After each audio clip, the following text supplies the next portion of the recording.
மனம் வல்லாதிக்க சக்திகளை அழிக்கும் பேராயுதம்.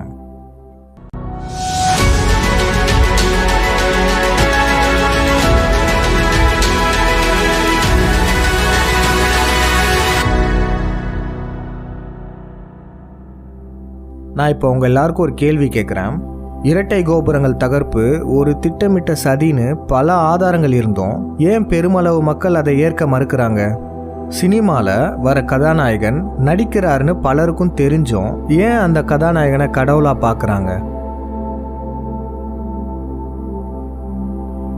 உலக அளவில் யூதனும் இந்திய அளவில் ஆரிய பிராமணனும் மக்கள் தொகை அடிப்படையில் குறைந்தே இருந்தாலும் எப்படி நம்மளை அடிமையாக்குனாங்க?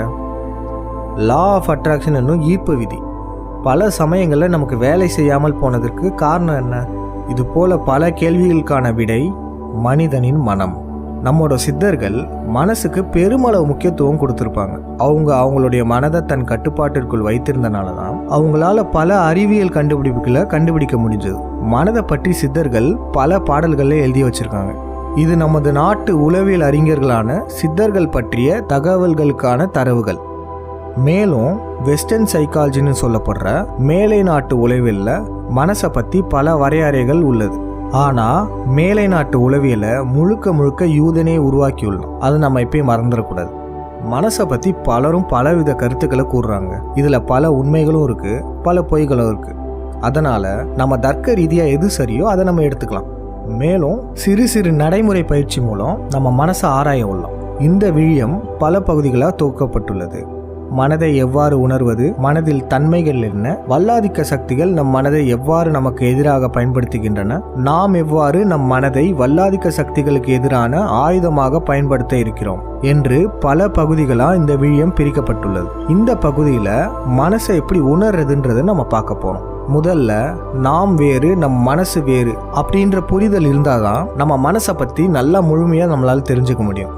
இப்போ எடுத்துக்காட்டுக்கு நீங்கள் இப்போ இந்த விழியம் பார்த்துக்கிட்டே இருப்பீங்க, ஆனாலும் கீழே உள்ள பின்னூட்டங்களை பார்ப்போமா அப்படின்னு உங்களுக்கு தோணும்.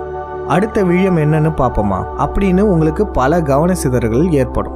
இது போல கவன சிதறல்கள்லாம் ஏற்படுத்துறது நம் மனசு தான். குடிப்பழக்கம் கெட்டதுன்னு ஒரு சின்ன குழந்தைக்கு கூட தெரியும், ஆனாலும் ஏன் குடிக்கிறாங்க? அவங்க குடிக்கிறது தப்புன்னு அவங்களுக்கு தெரிஞ்சும் ஏன் தினமும் குடிக்கிறாங்க? அவங்களால குடியை விட முடியல. இதுக்கு காரணம் அவங்களோட மனசு தாங்க. அவங்க செய்கிற செயல் தப்புன்னு தெரிஞ்சும் அவங்கள செய்ய தூண்டுறது அவங்களோட மனசு தான். மேலும் ஒரு எடுத்துக்காட்டு சொல்கிறேன். நம்ம அனைவரும் பேய் படம் பார்த்துருக்கோம். அந்த பேய் ஒரு நடிகர்ன்றது நம்ம எல்லாருக்கும் தெரியும். ஆனாலும் அந்த பேய் வரும் காட்சிகளை பார்த்து நம்ம டக்குன்னு பயப்படுவோம். அந்த படத்தில் வரும் பேய் ஒரு நடிகர்னு தெரிஞ்சும் நம்ம அதை பார்த்து பயப்படுறதுக்கான காரணம் நம்ம மனசு தான். நம்ம மனசை சுலபமாக ஏமாற்றிடலாம். இந்த மாதிரி பேய் படங்களில் கூட பின்னணி இசை இல்லாமல் பார்த்தோன்னா நமக்கு பயமே இருக்காது.